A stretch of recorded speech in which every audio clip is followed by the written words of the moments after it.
여러분 안녕하십니까? 대한민국의 각계 최고의 전문가들을 모시고 역사와 이념, 현안을 들어보는 이동호의 초대석입니다. 오늘은 전 연세대 교수이신 유석춘 교수님을 모셨습니다. 매주 목요일은 유석춘 교수님을 모시고 우리나라 현대사의 가장 중요한 두 인물 이승만 대통령과 박정희 대통령 그 두 분의 현대사에 관한 내용들과 그리고 두 분의 사상과 이념 그 내용들을 알아보고 또 뿐만 아니라 역사와 관련된 각종 현안에 대해서도 얘기를 듣는 시간을 갖도록 하겠습니다. 교수님 안녕하십니까? 네, 안녕하십니까? 예, 반갑습니다. 지난 시간에서 두 번째네요. 지난 시간이 이제 첫 시간이었고, 제가 너라 시청자들께 인사드리는 시간이었습니다. 뭐 그때는 뭐 이런 그 사이트들 소개해 줬고 이제 오늘부터 이제 본격적으로 들어가는군요. 네. 예. 오늘 어떤 이야기를 좀? 오늘은 이승만 대통령의 뭐 여러 가지 그 업적이 있고 그것을 여러 각도에서 볼 수 있는데 이승만 대통령을 우리가 평가할 때 가장 중요하게 평가해야 되는 것이 공산주의가 한반도를 전체를 집어삼키려 그러는 거에서부터 우리가 이승만 대통령이 대한민국을 지켜냈거든요. 그렇죠. 지난주에 그 교수님이 보여줬던 그 지도, 네, 그게 아주 유라시아 대륙이 새빨갛게 물들고 아래로는 동남아시아까지 뭐 아프리카까지 그냥 중동은 말할 것도 없고 그냥 빨갛게 될 때 이승만 대통령이 소련의 북조선 점령 그 이후에 남조선까지 이제 적화를 하려고 그러는 것을 휴전선에서 막아냈잖아요. 그래서 이제 대한민국이라는 나라를 세우고 그 나라가 이렇게 발전했는데 그런 그러니까 이승만 대통령이 그거 말고도 뭐 하신 일이 너무 많은데 이제 그게 가장 저로서는 현대사를 이해할 때 가장 중요한 키가 된다라는 생각이 들고 그럼 이승만 대통령이 그런 공산주의가 잘못됐다. 또 공산주의가 잘한 것도 없지 않아 있다고 인정도 하세요. 이승만 대통령이. 그래서 그런 것들의 뿌리가 어디에 있느냐. 이승만의 공산주의에 대한 평가의 어떤 시원이 언제부터이냐 하는 것을 여러 가지 자료를 가지고 얘기할 수 있지만 가장 중요한 게 1923년 하와이에 계시면서 태평양 잡지라는 잡지를 이제 그 교민들을 그러니까 교민들의 교양을 올리고 또 그 잡지를 하와이에서만 배포한 게 아니에요. 전 세계의 한인 사회가 있는데 다 보냈습니다. 그러니까 미주 캘리포니아나 동부의 뉴욕 쪽에 저 한인들이 많은데도 그 잡지를 발송을 했고 그 말고도 뭐 영국, 독일, 프랑스 이런 데까지 다 그 잡지를 발송을 했고 그 당시 이미 이미 멕시코에 있는 한인 단체에도 그걸 보냈어요. 이게 이제 교육 활동하신 거예요. 일종의 이제 그 맞으면 그 한민족의 교양을 좀 전체적으로 높여야 된다라는 이제 그런 생각으로 잡지를 내셨는데 그 잡지 이름이 태평양 잡지입니다. 그래서 태평양 잡지에 이승만 대통령이 직접 쓰신 글이 있어요. 공산당의 당, 부당. 당이란 것은 옳은 거, 부당한 것은 부당한 거, 그러니까 잘못된 거. 공산당이 잘하고 잘못하는 게 무엇이냐 하는 것을 직접 자기가 쓴 글이 있는데 그거를 좀 소개를 해드릴까. 잘잘못을 따지자. 네. 결국 그 교수님이 오늘 소개하지만 이승만의 일생은 대한민국 건국을 위해서 공산주의자와 투쟁한 일생이었어요. 그렇죠. 뭐 크게 보면은 가장 그 이승만 대통령의 삶을 그렇게 정리하는 게 가장 정확하게 짧게 정리하는 거라고 저도 동의합니다. 네. 그러니까 그러면은 그것이 이미 그 1923년도에 그 형성돼 있었다는 얘기죠, 목사님. 그러니까 그게 이제 어떤 단초가 아니고 완전히 오늘날 그때로부터 지금 100년이 지났잖아요. 1923년인데 지금 21년이니까 거의 100년 아니에요, 지금. 그 100년이 세월이 가고 온갖 전 세계의 석학들이 공산주의에 대해서 여러 가지 평가를 하고 했는데 그 100년 사이에 있었던 어떤 사람의 평가보다 이승만 대통령이 1923년에 했던 평가가 가장 가슴에 와닿습니다. 우리들 정서에 이렇게 정확하게 공산당을 꿰뚫고 있는 분이 23년에 우리 그 한민족의 지도자로 존재하고 계셨구나 하는 게 정말 너무 어떻게 보면 자랑스러운 일이죠. 그 뭐 그러면 좀 한번 그림을 좀 띄워. 네, 우선 우선 그러면 그 태평양 잡지라는 잡지의 이미지를 한번 시청자님들 보실 수 있게. 그걸 보는 것도 좋겠군요. 아유, 야, 참. 요게 지금 화면에 나오는 게 태평양 잡지라는 이승만 대통령이 하와이에 가서 교민들과 또 하와이 교민들뿐 아니라 전 세계 우리 교민들 또 국내 당시 이제 조선반도에 있는 국내에도 이 잡지를 보냈습니다. 그래서 이 잡지 배포를 어디에 어떻게 했다라는 그 배포처 명단과 몇 부를 보냈는지 하는 기록도 남아 있어요. 제가 오늘 준비를 못했는데 하여튼 그래서 그 잡지에 이제 그 이미지가 저렇게 생겼는데 저 지금 보시는 이미지는 7권 11호입니다. 근데 지금 그 공산당의 당 부당이라고 된 글이 실린 것은 23년 3월호거든요. 31호인데 표지는 약간 다르죠. 그렇지만 이제 뭐 잡지의 표지라는 게 일정한 어떤 패턴이 있으니까 그 당시에 나왔던 잡지가 어떤 모습이다 하는 것을 여러분이 이제 느낄 수 있는 그런 한번 이미지. 다시 한번 좀 띄워보시죠. 네. 태평양 잡지. 네. 더 코리안 퍼시픽 매거진. 야, 태평양 잡지. 근데 저 그림은 뭘까요? 뭐, 저 그림이 교수님? 닭인데요. 닭인데. 뭐 뭔가 그 내용하고 관련이 있겠죠. 저 특정한 호에 그죠? 예, 해당되는 제가 저 호의 내용을 뭔지 지금 기억을 못 하겠는데 참 저 어려운 하와이 가서 저 잡지를 만들어서 전 세계로 뿌린다는 생각을 저게 개간지였어요. 1년에 처음에는 4번씩 나오다가 나중에는 이제 태평양 잡지가 태평양 부정기 간행물로 바뀌는데 초반에 다 이름들을 하도 워낙 이승만 대통령의 일생이 복잡해서 제가 다 기록을 안 보면 기억을 못 하는데요. 너무 많은 일을 하셨으니까. 너무 많은 일을 하셔서. 그리고 이제 이 공산당의 당부당이라는 글이 실린 연도가 1923년이라는 것을 이제 좀 기억에 두시고 그 1923년이 어떤 국제 정세와 또 이 한반도, 일본 이런 여러 가지 미국 이런 그 컨텍스트에서 맥락에서 그 시점이 어떤 시점인가를 우선 좀 여러분들이 이해를 그 이야기를 먼저 좀 해주시죠. 하시는 게, 그게 교수님. 좋습니다. 예. 우선 1923년은 이승만 대통령이 하와이에 가서 정착해서 이승만 뭐 여러분 아시다시피 이승만 대통령이 뭐 젊어서 저 만민공동회 같은 거 하면서 이제 뭐 조선을 개혁하려고 여러 가지 활동을 하다가 나중에는 결국 감옥살이도 하고 한 5년 7개월 그렇죠. 그 감옥 생활이 끝나고 그 민규설 이런 분들의 그 도움으로 이제 미국에 가서 루즈벨트를 만나서 한국을 독립시켜 달라는 외교 활동을 하는데 잘 성사가 안 되죠. 이제 만나긴 했지만 이제 그 주장을 미국이 받아들이지 않고 그러니까 이제 미국이 유학을 합니다. 그래서 이제 조지 워싱턴 대학, 하버드 대학, 프린스턴 대학에서 박사학위를 쭉 하죠. 그렇게 학위를 마치는 게 1910년, 11년입니다. 11년. 네. 예. 1911년이고 지금 1911년은 1923년 이 잡지가 나오는 거에 12년 전이에요. 그러니까. 12년. 예. 그다음에 학위를 마치고 나서는 이제 귀국을 일단 잠시 하시죠. 예. 귀국을 해서 YMCA 감사로 YMCA. 활동을 하시다가 그 백오인 사건 하고 이제 연루가 돼서 본인이 이제 일제히 그 감시나 여러 가지 그런 것들이 다가올 것을 예감하고 이제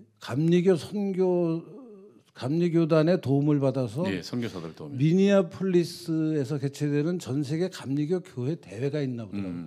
거기에 이제 한국 대표로 가는 형식으로 그러니까 조선을 탈출하죠. 그러니까 그분의 예를 들면 목숨을 보존시키기 위해서. 그러니까 일제가 워낙 이제 이승만 대통령이 그 배후의 중요한 역할을 한다라는 것을 알고 이제 그것을 수사해서 잡으려는 낌새가 있으니까 이제 이승만 대통령이 이제 도피를 하는 셈인데 그 도피를 해서 미국에 다시 갔다가 하와이로 이제 미국에 이제 미니애폴리스의 그 대회가 끝나고는 미국의 곳곳을 좀 교민들의 초청으로 돌아다니면서 교회나 학교, 뭐 언론 이런 데 인터뷰를 하다가 어디서 그러면 독립운동을 해야 되느냐 하는 고민을 많이 하다가 하와이에 있는 교민들이 이제 이승만 대통령을 초청을 합니다. 그래서 이승만 대통령이 그럼 내가 앞으로 상당한 기간 당분간은 하와이를 베이스로 해서 하와이를 기반으로 해서 독립운동을 하는 것이 좋겠다. 왜냐하면 하와이에는 일찍이 우리나라 교포들이 그 사탕수수 밭에 노동자로 이민을 많이 가서 교민 사회가 꽤 크게 형성이 돼 있었거든요. 그러니까 이 교민들을 대상으로 이제 내가 교육 사업도 하고 또 이념적인 어떤 그 선전이나 교양을 그 교민들한테 가르쳐서 우리나라 독립이 필요하다는 것을 가르치고 또 그분들이 좀 도와주면은 내가 독립운동을 안정적으로 할 수 있는 어떤 기반이 되지 않겠느냐 하는 생각으로 하와이로 이제 이주해서 거기서 살 결심을 하고 하와이에 가는 게 1913년 1월인가 그래요. 일설에서는 이제 박용만이 먼저 거기를 가서 박용만이 이승만을 초청했다라는 설이 있는데 많이 그렇게 알려져 있는데 그게 잘못된 거고 하와이 교민 단체가 박용만도 초청하고 이승만도 초청하는데 박용만은 이승만보다 한 2달 먼저 가요. 그러니까 하와이 교민들은 당시 그 조선 말에 정말 네, 먹고 살기 없어서 구한 말에 선교사들이 그 하와이에 그 근로자로 보내죠. 네. 농장에. 그거를 이제 한 게 그 인천의 내리교회. 인천의 내리교회에 있는 선교사들이 이제 미국 하와이 미국령 포화가 하와이입니다. 포화에 가면은 이제 일할 수 있는 조건이 굉장히 그 고급 많은 월급을 받고 좀 괜찮게 한국에서 사는 것보다 훨씬 잘 살 수 있는 근로 조건으로 여러분 그 일할 사람들을 찾고 있다라는 것을 이제 홍보를 하고 그 홍보에 응한 우리나라 이제 국민들 중에 그러니까 당시 식민지 조선의 한국 사람 식민지가 아직 안 됐을 때입니다. 아직 안 됐을 때죠. 조선 말에. 네, 조선 말에 먹고 살기 힘든 국민들 중에 뭐 양반도 있고 상민도 있고 이분들이 이제 막 인천에서 배를 타고 가죠. 그 내리교회가 이제 그런 인천에 있는 내리교회가 그런 그 사람들을 모집하는 일의 중심이었습니다. 그래서 그 내리교회에 지금 혹시 가실 기회가 있으면은 거기 가면 그 하와이 교포들을 보내는 거하고 관련된 여러 가지 그 애환들이 이렇게 벽에 잘 정리가 되고. 어쨌든 약간 옆으로 갔지만 어쨌든 옆으로 간 거 그래서 아닙니다. 그분들이 네. 하와이에 가서 하와이 교포 사회가 이제 형성이 됐죠. 정착해서. 근데 이분들도 거기서 이제 그 이영만리 하와이에서 뭐 날씨는 좋겠지만 먹고 살긴 열심히 거기 가서도 말도 잘 안 통하는 데 가서 얼마나 힘들었겠어요. 뭐 우리나라보다는 여건이 좋았다고 하지만 당시 우리나라보다 이분들이 이제 어느 정도 사이즈가 돼서 뭐 5천 명이다 10,000명이다 되니까 이제 교포가 한 배에 한 500명, 200명 뭐 많으면 적으면 200명, 많으면 500명 이게 여러 차례 이민선을 이제 보내가지고 교포 사회가 한 5,000명, 뭐 10,000명 이렇게 되니까 최초의 집단적 이주군요. 그렇죠. 예. 그래서 이제 우리나라 국민들이 해외에 집단적으로 가기 시작한 건 요거 이전에 간도에 갑니다. 만주. 거기는 뭐 이렇게 육지니까. 걸어가는 거 이제 배를 타고 하여튼 그 우리나라 교포들의 이 해외 이주사도 굉장히 또 재밌는 일들이 많은데 하여튼 그거는 너무 바깥으로 가는 거고. 너무 자꾸 옆으로 가지 마시고. 다시 하와이 얘기로 돌아가서 하와이에 그래서 이제 이민간 분들의 교포 어떤 그 하와이라는 미국 전체로 보면 미국 사회 안에 이제 한인들 집단이 생기고 그렇죠. 한인 교포 사회가 생기고 이 한인 교포 사회의 리더들이 나올 거 아닙니까? 그렇죠.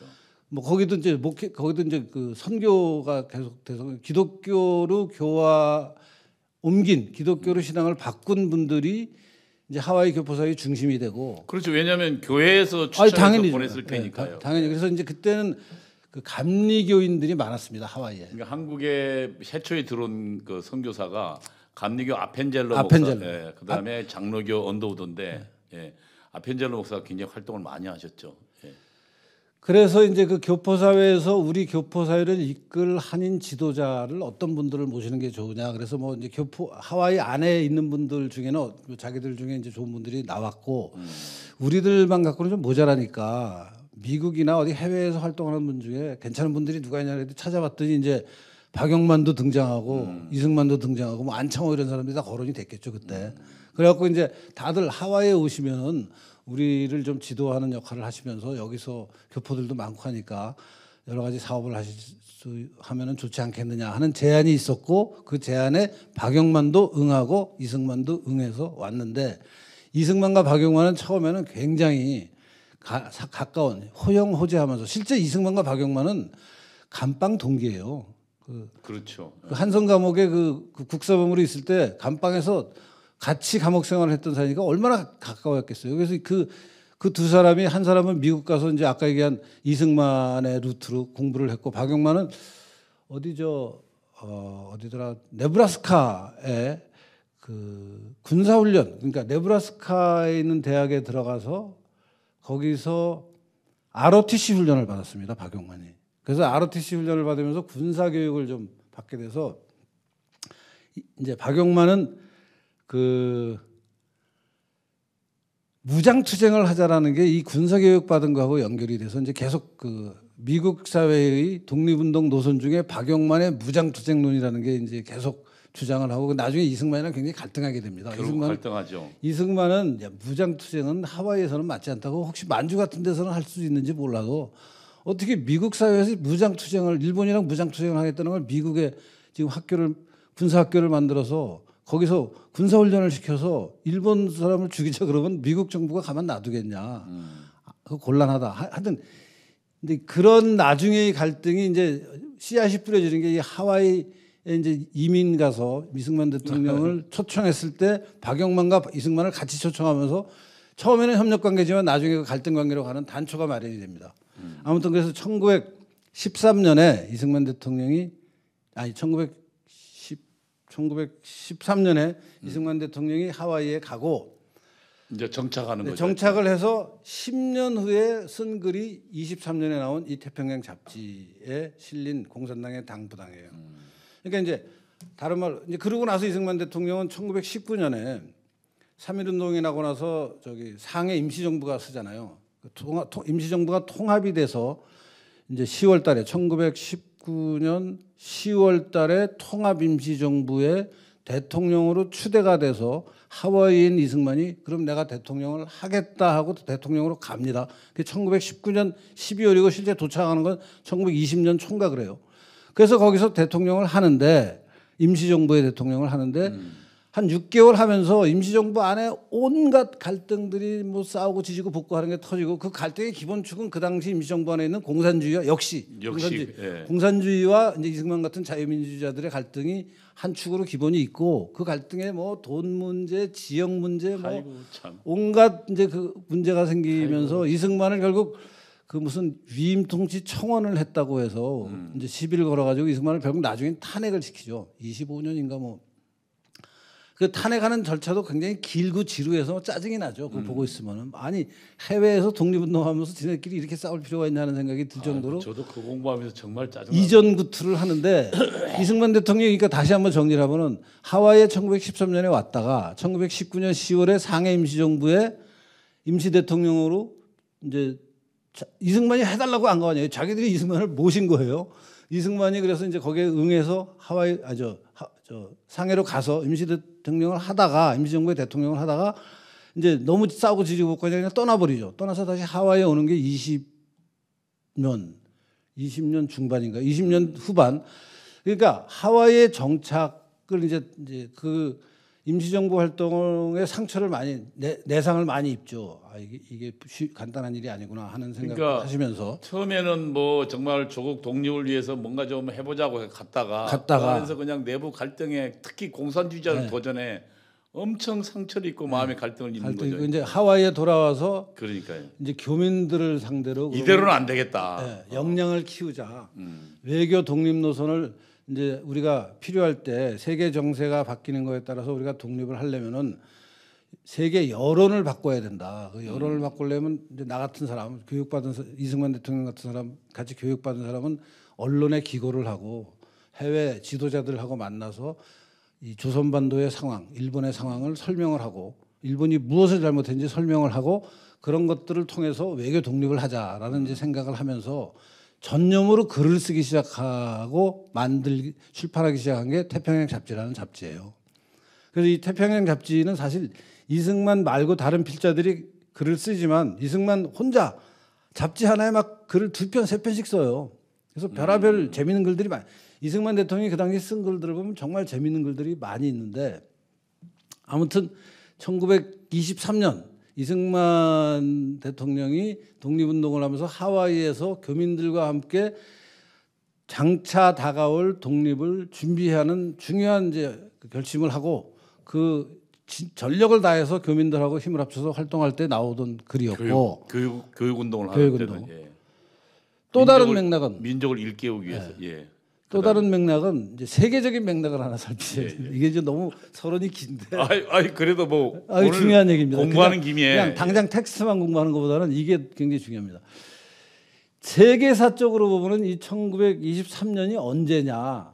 제가 지난 시간에 우리 이동호 원장님하고 지난 시간에 시청자분들께 그 말씀을 드리면서 볼셰비키 혁명, 소련의 공산주의 체제가 공식적으로 제도적인 권력을 잡은 게 1917년이다라고 얘기했잖아요. 예. 그로부터 6년 후가 1923년입니다. 그러니까 공산주의가 사상적으로, 이념적으로, 학문적으로 유럽 대륙에 출현을 해서 뭐 생시몽 뭐 온갖 그 공산주의자들의 그 족보가 있잖아요. 이 공산주의자들이 사상적으로 뭐 이렇게 하는 게 좋다 저렇게 하는 게 좋다라는 논란 끝에 레닌이 이제 드디어 소련에서 볼셰비키 혁명을 성공시켜서 그렇죠. 이 현실 정치에 지금으로 치면 대통령 자리에 들어가고 우리나라로 그렇죠. 치면 현실 권력을 잡았다는 건 대통령이 되는 거고 국회의 다수 의석을 잡는 건데 그것도 뭐 러시아 제국이 엄청난 그러니까 큰 러시아 제국을. 제국에 그 러시아 제국을 공산주의 체제로 바꾸는 혁명이 성공한 게 1917년이에요. 그리고 1917년은 1914년부터 1918년 1차 세계대전이 4년 동안 있었잖아요. 1차 세계대전의 끝자락에 1차 세계대전을 마무리하는 과정 중에 소련의 볼셰비키 혁명이 있는 거예요. 그렇죠. 그러니까 1차 세계대전이라는 것은 뭐 대충 다 아시겠지만 독일과 오스트리아가 영국과 프랑스를 상대로 싸움을 걸어서 유럽이 양분이 돼가지고 싸움이 났고 그때 러시아 제국은 독일 편이 아니라 영국, 프랑스 편이었어요. 러시아 제국 그러니까 말하자면 독일과 오스트리아가 프랑스와 영국하고 싸우는데 러시아 제국은 영국과 프랑스 편을 들고 있었는데 제국이라 하면은 그 공산당 소련이 아니고 구러시아 황제가 있는 러시아죠. 그 러시아 근데 이제 그 러시아 안에서 볼셰비키 혁명이 일어나서 레닌이 이제 권력을 잡는 거예요. 스탈린이 권력을 잡게 되고 이 과정이 이제 소련에서 일어났고 유럽 대륙은 실제 전쟁을 겪고 있었지만 공산주의 사상이라는 것이 있고 이 공산주의 사상이라는 게 요즘 우리나라 세상에서 평가가 되듯이 이게 진보의 결정판이다. 이게 역사의 프로그레스다. 당시에 지식계가 아주 난리가 났었죠. 그러면서 그 지식인들이 공산주의에 아주 심취해 있을 때입니다. 열광하고 있을 때죠. 근데 이제 러시아에서 그 공산주의가 권력을 잡았고 그 공산주의가 권력을 잡은 덕분에 오스트리아, 독일하고 러시아가 싸우던 게 이제 없어졌어요. 1차 대전이 종전이 되는 과정에 러시아 혁명이 1차 대전을 끝내게 하는 굉장히 중요한 그러니까 그리고 촉진요인이 그들은 이제 전쟁을 이용해서 권력을 잡았고. 그러니까 전쟁 기간에 전력을 네, 잡았고 그러니까요. 전쟁이 끝나는데 이제 역할을 하니까 사람들 사이에서는 공산주의가 참 좋은 거구나 하는 뭔가, 인식이 엄청나게 이제 퍼지는 거죠. 지식인들 사이에 호감이 있고 그 호감이 현실에서는 러시아 혁명으로 나타나는데 그 혁명을 하고 나니까 러시아 제국이 없어지고 소련하고 싸움을 하던 그러니까 러시아하고 싸움하던 오스트리아하고 독일하고 이제 싸울 거리가 없어졌다. 그러니까 동부 전선은 이제 정리가 됐다. 이제 남은 그러면 뭐 남은 전선을 정리하자. 그래서 18년에 전쟁이 끝나요. 그러니까 전쟁 직전이 1917년 러시아 혁명이었고 그로부터 지금 6년 후가 23년이에요. 그러니까 이승만 대통령이 이 글을 쓸 때의 세계적인 분위기는 공산주의에 엄청나게 우호적이었습니다. 유럽의 그 선진국들이 우리도 빨리 저 공산주의로 가야지 역사의 진보를 이루는 거 아니냐 그렇지. 하는 생각을 너나 나나 할 거 없이 합니다. 그래서 우리가 아는 그 서양 역사의 철학적 계보에서 중요한 인물들 뭐 사르트르지 뭐 이 사람들이 다 빨갱이들 다 빨갱이들이죠. 다 빨갱이 다 러시아 혁명을 동경하고 우리도 빨리 러시아 이제 이런 풍조 아래서 이승만 대통령이 공산주의를 어떻게 평가하나를 여러분 이해하셔야 됩니다. 그러니까 미국도 마찬가지였어요. 미국도 그 당시 뭐 앞으로 역사가 진보한다라고 생각하는 사람들은 이 공산당에 심취해서 공산주의를 빨리 받아들이자라는 생각을 많이 할 때였는데 이승만 대통령의 공산당에 대한 평가 이제부터 좀 살펴보도록 하겠습니다. 그러니까 당시 전 세계가 어쨌든 글줄 좀 읽었다는 사람들은 전부 공산당에 빨려 들어갈 때 이승만은 지금 다른 얘기를 하고 있는 거죠. 우리나라 70년대 80년대 대학생일 때 그때 운동권이 주장하는 뭐 여러 가지 문헌들을 보면서 다들 거기에 심취를 하건 혹하건 넘어가잖아요. 그렇죠. 70년대 80년대 우리나라 대학이라는 게 기본적으로 강의랑 뭐 대학 교수님들 계셨고 학생들이 있었는데 대학 교수님이 강의실에서 강의하는 거 하나도 안 듣고 그 운동권 무슨 그 어떻게 아니 그 뭐 이동호 우리 원장님이 고백을 많이 하셨잖아요. 너와라 TV에서 내가 어떤 생각을 했는지. 근데 그게 이동호 원장님은 그래서 심취해서 그쪽에 굉장히 중요한 일을 하다가 이제 정신을 차리셨는데 저 같은 사람들은 뭐 이제 그런 사람들을 보면서 아유 뭐 저런 사람들 얘기가 틀린 거는 아닌 것 같은데 내가 저기 가서 그래요? 이거 고민되죠 당연히 고민되죠. 그러니까 저 사람들이 하는 얘기가 저거 맞는 거 아니야? 그럼 나 지금 잘못 살고 있는 거 아니야? 빨리 나도 저 사람들한테 가야 되는 거 아니냐는 고민을 경계인으로 살게 돼요. 나는 그래서 이제 그 과정을 미국 가서 박사 논문을 하면서 이제 이게 공산 저쪽 종속유련이 주장하는 게 옳지 않다라는 걸 상당한 지적 시험 기간이라 그럴까요? 지난 시간에 이제 그 교수님께서 이야기했지만, 그러니까 저는 저대로 그거를 극복하는 과정이 이제 박사 과정이라는 이제 또 다른 방법으로 그걸 했고 우리 이동호 원장 같은 분은 거기 심취해서 앞장섰고 뭐 많은 사람들이 이제 그러니까 70년대 대학을 다니면 다 그렇게 되듯이 당시 이승만 대통령이 이 글을 쓸 때 전 세계의 지식인들은 다 공산주의에 대해서 우호적이었어요. 글쎄 말입니다. 심취한 사람도 있고 심취할까 말까 고민하는 사람, 경계인인 사람. 저거 틀렸어. 이렇게 내놓고 얘기하는 사람 별로 없었어요. 저거 틀렸다는 얘기하는 사람 용기 있는 사람이죠. 그렇죠. 요새 우리 정광훈 목사님, 이동호 원장님 아주 공산주의 틀렸다, 주사파적 문제다라는 얘기를 내놓고 하시는데 이승만은 100년 전에 이미 공산당 잘못됐다는 얘기를 내놓고 합니다. 같이 보시기로 하겠습니다. 네. 보시죠. 야 정말 어떻게 저 시기에 저런 이야기를 할 수 있었을까?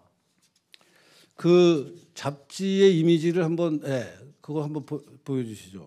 공산당의 당부당의 요게 그 잡지 1923년 3월호 키워 보시죠. 키워서 시중. 굉장히 어떻게 보면 좀 초라해 보이죠. 그렇게 중요한 글이 이렇게 그 옛날 글자체로 이렇게 하와이에 나오는 그것도 영어로 된 글도 아니고 하와이에 나오는 작은 잡지에 교민들이나 보는 잡지에 실렸나 하는 것이 역사적인 글이. 근데 그것을 그렇게만 볼 것이 아니고요. 그러니까 그럼 뭐 그때 그렇다고 뭐 이승만 대통령이 무슨 뭐 대학에서 교수 생활을 하는 것도 아니고 하와이에서 교민사회 지도자로 교회 이제 학교 이런 데 지도자였는데 전부 근로자로 갔던. 그래도 저 내용이 사실은 이제 우리가 제대로 된 어떤 국가의 역사를 기념하는 사업을 하면은 이승만 대통령이 쓴 저 원문을 영어로 번역해서 그렇죠. 이제 전 세계에 우리 문화관에다가 전시를 하고 저 글을 우리 건국 대통령이 1923년에 썼는데 얼마나 정확하냐.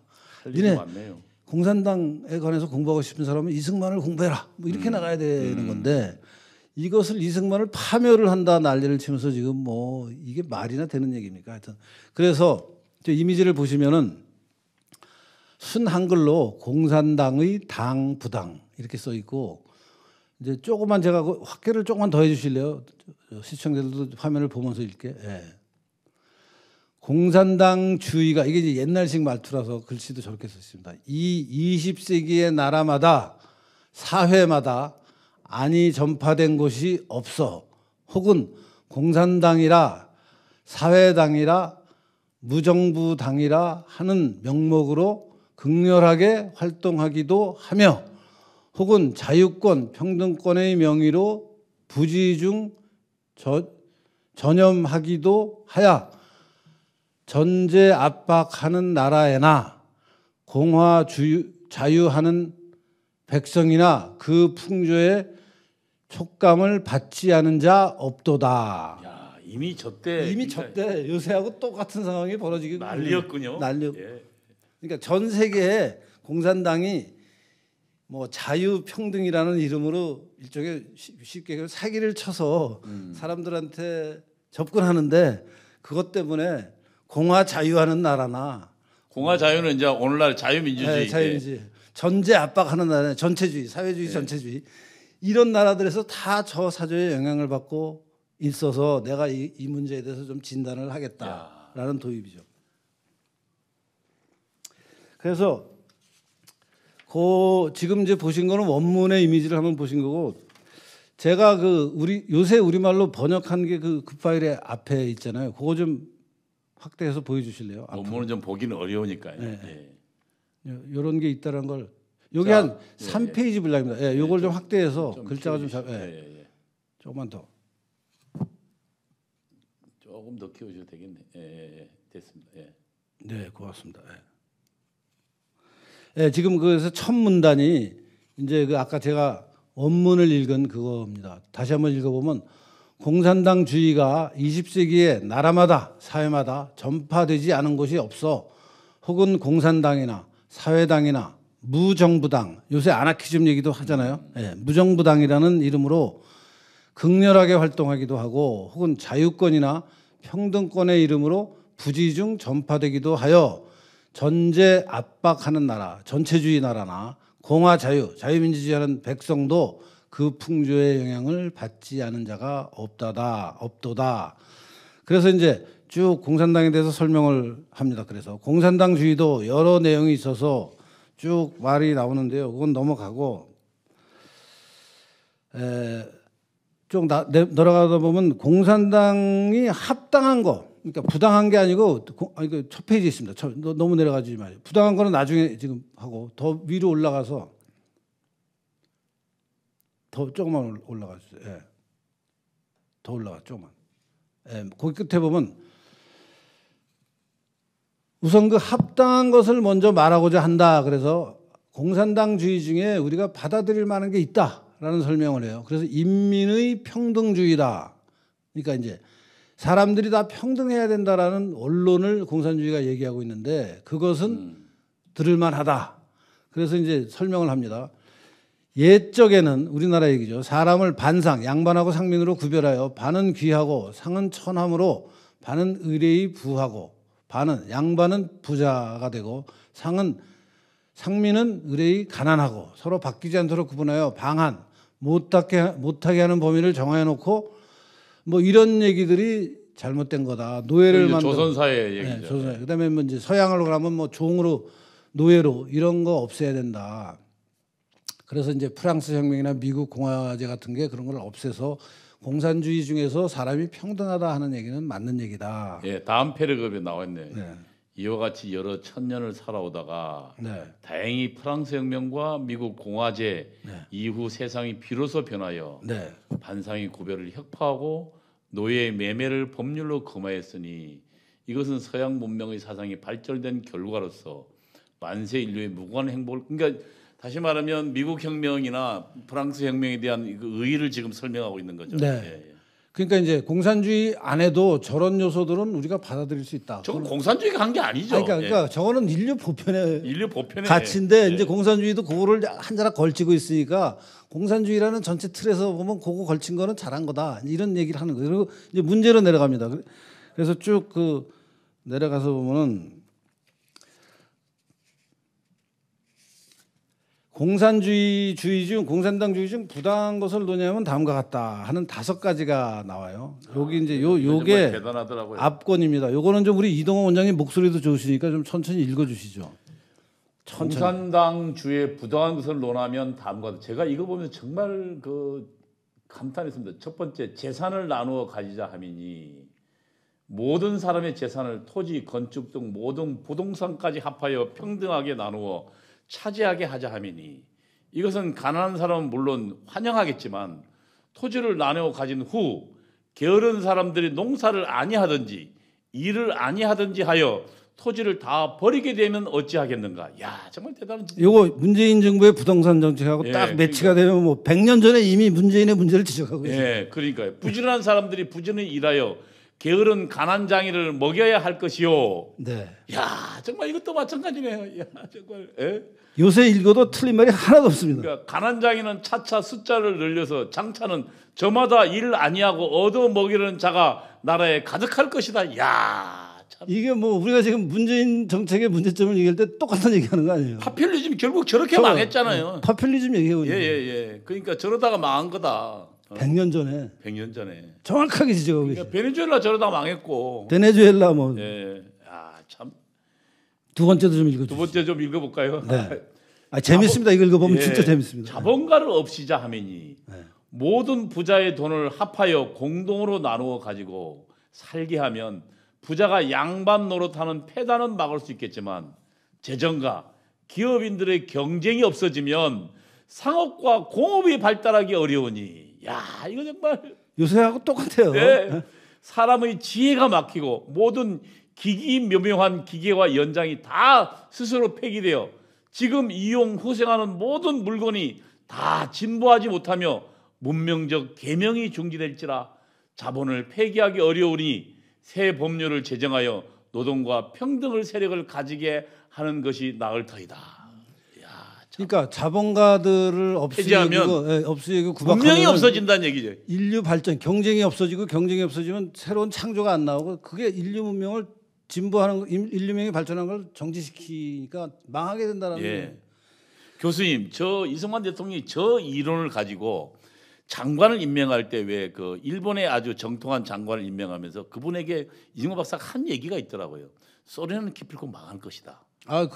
충분히 그런 말씀을 하셨고도 남았을 것 같아요. 예, 소련은 망한다. 공산주의가 안 되는 게 이런 이유 때문에 안 된다고 얘기하고 있어요. 이미 그 이야기에 소련 망하기 훨씬 전에 그렇죠. 소련은 망할 거다. 그러나 일본은 다르다. 일본은 자유민주주의. 자유민주주의를 택했으므로 일본은 흥할 것이다. 그렇기 때문에 우리는 일본을 경계한다. 이렇게 이야기했더라고요. 그 말씀을 이제 집권하고 대통령 하시면서 그 당시 외교부 장관을 임명하면서 외교부 장관을 임명하면서요. 그건 저는 당연히 그럴 수 있는 그 구체적인 건 지금 잘 기억을 못 하겠는데 얼마든지 그런 장관 임명하면서 한 말에 그게 있습니다. 그러니까 앞뒤가 아주 숨이 일관하죠. 그러니까 적어도 지금 결국은 자본가를 없애면 결국 그 자본가들이 만들어내는 정말 온갖 기기묘한 발전들 이게 다 자본가들이 경쟁하면서 만들어내는 건데 우리 문명이 발전한 건 그것 때문인데 그걸 못하게 하니까 결국은 사회가 퇴보하고 망할 거다. 그 이야기를 세 번째 읽어볼까요? 세 번째. 새롭네요. 지식 계급을 이게 지식 이제 예를 들면 무산자 계급이 이제 주라 그러니까 지식 계급을 없애자 하면이 모든 인민의 보통 상식 정도를 높여서 지금의 학식으로 양반론 하는 사람들과 대등하게 되고자 하는 것은 가능하거니와 지식 계급을 없애야자 하면 불가하다. 그러니까 이제 지식인들이 기회주의적이고 해서 이제 인민들이 혁명을 해서 때려 엎고 이제 하방해서 막 노동자 농민 생활을 하게 하자라는 게 이제 중국 혁명에서도 있었고 하잖아요. 근데 그게 말이 안 된다. 지식인들을 어떻게 없애냐. 이제 그런 얘기를 하시는 거고. 네 번째. 종교 단체를 혁파하자 함이라. 자고로 종교 단체가 공고히 조직되어 그 안에 인류 계급도 있고 토지 소유권도 많으며 그 속에 인민 압제와 학살을 많이 하였나니 과거에 잘못된 종교들이요. 모든 구교 숭배하던 나라에서는 이 피해를 다 알지라. 그러나 지금 새 교회 제도는 이런 폐단이 없고 겸하여 평등 자유의 사상이 본래 열교 확장되는 중에 발전한 것이라. 교회 조직을 없이 하는 날은 인류 더 이상 손해가 지대할 것이다. 그러니까 이제 공산당은 이제 종교를 인류의 아편이라 그러잖아요. 민중의 아편이라 그러니까 이제 그 말에 대응해서 이승만 대통령은 종교가 과거에 이제 유럽 역사에서 종교개혁 이전에 그 캐톨릭 구교일 때의 그 문제들이 많았잖아요. 그 문제를 종교 내부에서 자체적으로 혁파해서 종교개혁을 해서 그런 문제를 다 깨끗이 정리했는데 이 공산당들은 지금 현재 예를 들면 우리 자유평등 사상이 그 종교에서 나왔다. 그러니까 종교 개혁이 말하자면 이제 오늘날 자유민주주의 체제의 어떤 근원적인 가치, 이념적인 걸로 들어가면 그게 뿌리가 된다는 거예요. 그러니까 루터와 켈빈의 예를 들면 사상이 그 청교도 혁명이 결국은 오늘날 자본주의 발전의 근본 정신이거든요. 그러니까요. 근데 그 얘기인데 이제 공산당이 당시에 종교를 때려 엎자면서 교회를 없애고 뭐 불교를 난리를 쳐대니까 이제 그 문제에 대해서도 이승만 대통령이 이미 그 당시에 지식인 종교인을 때려잡자라는 공산당의 이 주장은 잘못된 거다. 인류의 도덕을 예를 들면 인류의 덕의를 망치는 거다. 이렇게 얘기하고 있어요. 마지막 다섯 번째 좀 읽어주시죠. 약간 올려보시죠. 정부도 없고 군사도 없으며 국가 사상도 다 없이 한다 함이라. 이에 대하여는 공산당 속에서도 이견이 많을 뿐더러 지금 공산당을 주장하는 러시아만 보아도 정부와 지도자와 군사가 없이는 부지할 수 없는 사정을 자기들도 다 아는 바다. 그렇죠. 뻔한 거 아니에요? 네, 다 설명을 요구치 않거니와 설령 세상이 다 공산당이 되면 동서양 각국이 다 국가를 없이하여 세계적 백성을 이루며 군사를 없이하고 총과 창을 녹여서 호미와 보습을 만들지라도 우리 한인은 일심단결로 국가를 먼저 회복하여 세계에 당당하게 자유국을 만들어 놓고 군사를 길러서 우리 적국의 군함이 부산 항구의 그림자도 보이지 못하게 한 후에야 국가주의를 없이할 문제라도 생각하지. 그 전에는 설령 국가주의를 버려서 우리 2천만이 모두 다 밀리어내어 100만 장자가 된다 할지라도 우리는 원치 아니할 것이다.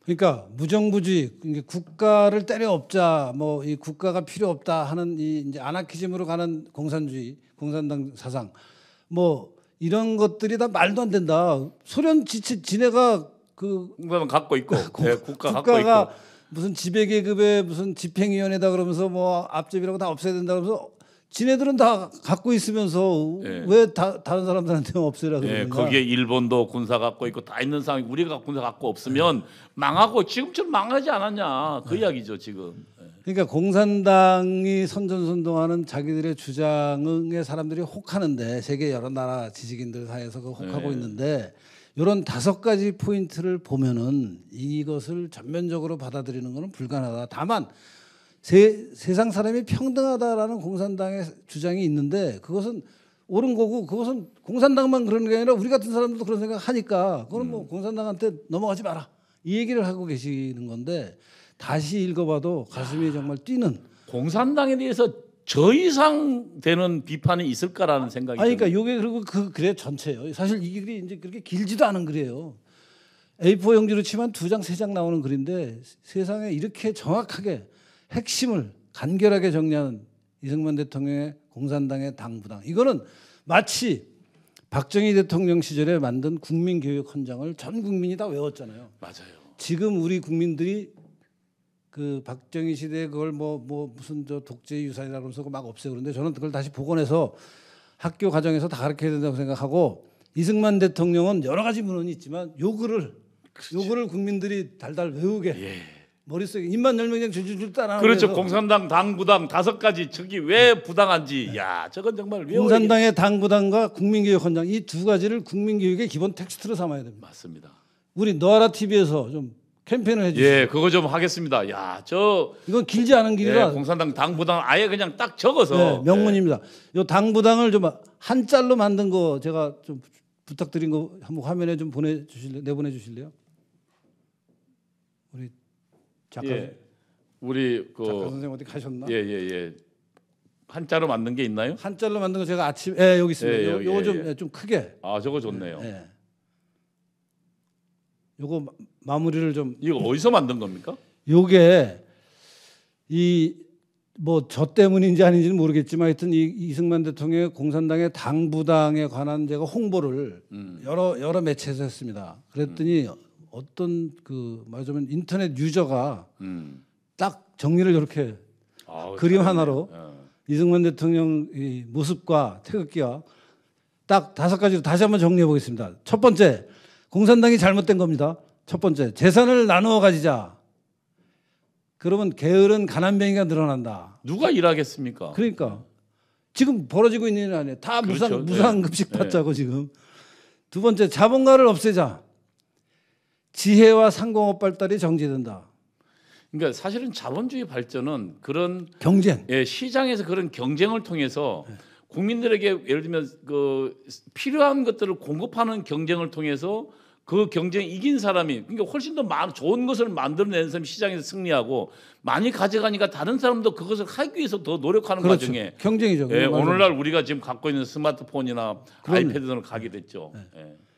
세 번째, 지식 계급을 없애자. 이 공산당이 주장하는 건데 그러면은 모든 일이 우매해져서 우민 정치가 가능해지고 그렇지. 그게 나라가 망하는 길이고 세상이 발전이 정지되는 거니까. 공산당은 저렇게 하죠. 그래서 혁명이 이루어지면 지식 계급부터 죽입니다. 지식. 그러니까요. 그러니까 저 말도 틀린 말이다. 그러면 모든 사람들이 우매해지고 그럼 비판 의식이 없어지고 그러면 나라가 발전하지 못하고 공산당 일당 독재에 순응하게 되는 조지 오웰의 1984년 그러니까 동물농장, 저들이 그래서 공산주의 사회에서는 지식이 없어요. 그렇죠. 예. 네 번째, 종교를 혁파하자. 종교를 혁파하자는 말이 더 좋게 말이죠. 만들자는 말이 아니라 없애자는 말이에요. 말이죠. 예.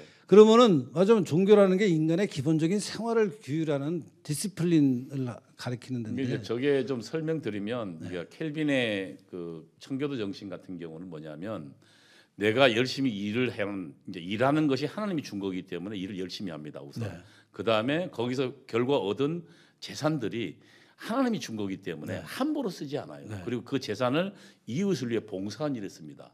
그래서 많이 가지다 하더라도 그것이 국가를 위해 우리 이웃을 위해 선용되기 때문에 우리 사회가 부익부빈으로 강력하게 나눠지지 않고 우리 사회를 지탱하게 하는 힘이 됩니다. 그게 소명 정치잖아요. 예, 그게 소명 의식이고, 소명 의식. 예, 켈빈의 프로테스탄트 정신입니다. 그걸 또 그 막스 베버라는 사람이 이제 자본주의 정신이라고 예, 예. 그게 말하자면 자본주의가 발전하는 정신은 예, 하느님에게 구원을 받는 도덕적 어떤 사람들의 동기 그렇죠. 그거 구원을 받으려면 도덕적으로 청렴해야 된다. 예. 퓨리탄 예. 그것을 얘기한 것인데 그래서 그게 사실은 우리 사회의 도덕을 지탱해 주는 거거든요. 그러니까 종교를 없앨 게 아니라 종교를 더 발전시켜야죠. 발전시켜야죠. 종교를 더 열심히 예, 실천해야죠. 예, 마지막으로 정부와 군사와 국가 사상을 다 없애고 소련만 믿으면 결국 배반당한다.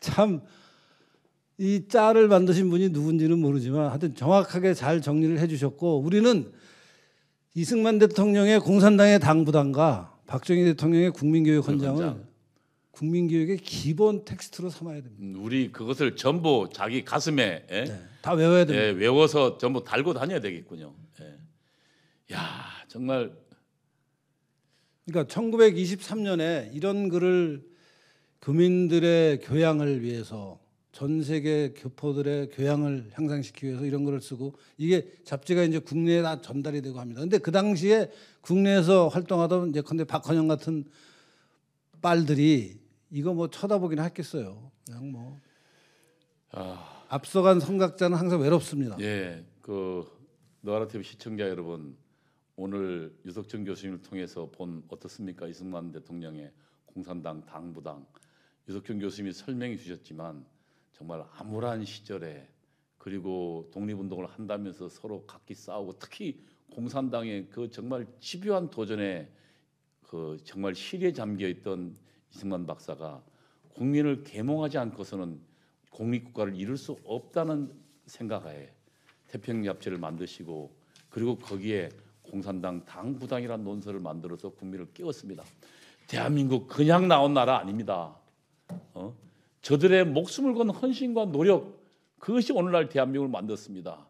저희가 지금 이 대한민국이 부정당하고 있고 우리가 지금 이승만을 다시 공부하는 이유는 이승만이 어떻게 만든 나라인데 그리고 그 나라가 얼마나 소중하게 오늘날 우리를 만들었는데 우리는 근본을 잃어버리고 있다는 그런 위기감에서 지금 오늘 이 공부를 하고 있는 것을 봅니다. 우리 마지막으로 교수님 좀 한 말씀 하시고. 예. 네, 우리 이동호 원장님 말씀 잘해 주셨는데요. 이 대한민국이라는 나라가 건국이 돼서 오늘날 세계 10위권의 국가로 우뚝 서는데 가장 결정적인 역할을 한 분이 이승만 대통령입니다. 건국하는 자체를 공산주의자들이 못하게 했고 그 못하게 한 이 공산주의자들과 싸워서 대한민국을 일으킨 분이고 세운 분이고 그분의 정신 속에 그분의 마음 속에 무엇이 그분으로 하여금 그런 일을 하게 했느냐 하는 것은 이 23년에 쓴 공산당의 당부당이라는 글을 우리가 오늘날 읽어보면은 이해가 됩니다. 아 이렇게 철저하게 내적으로 정신적으로 공산당에 대한 평가와 그 태도가 본인한테 이승만 대통령 본인의 젊은 시절에 내면화가 됐기 때문에 그 어려움 속에서 그 해방 정국 그 막 45년 해방이 되고 48년 건국하는 그 복잡하고 정말 엄청나게 많은 갈등을 뚫고 나오면서 이승만 대통령이 김구아도 져버리고 외롭게 단독 정부라는 비난을 받아가면서 사실은 단독 정부는 북한이 먼저 세웠는데 먼저 했죠. 선전선동은 쟤네들이 잘해가지고 네. 이승만을 단독 정부 세운 분단의 원흉이라고 욕하는 45년 11월에 이미 그러니까. 임시위원회가 만들어졌는데 이게 다 선전선동의 일환인데 그 선전선동을 뚫고 나가서 건국을 하는 정신, 그 기계의 뿌리는 23년 이거를 보면 우리가 확인할 수 있다. 이 말씀 다시 한번 드립니다. 예, 나라TV 시청자 여러분, 오늘은 여기까지 하겠습니다. 여러분 어떠셨습니까? 우리 이승만을 공부해야 될 이유가 여기 있습니다. 유석준 교수님 말씀처럼 이승만의 공산당 당부당과 한 손으로는 국민교육원장 이 두 개를 우리는 항상 읽으면서 이것을 가슴 깊이 간직하고 우리 후손들을 교육시켜야겠습니다. 오늘은 여기까지 하겠습니다. 감사합니다. 감사합니다. 예.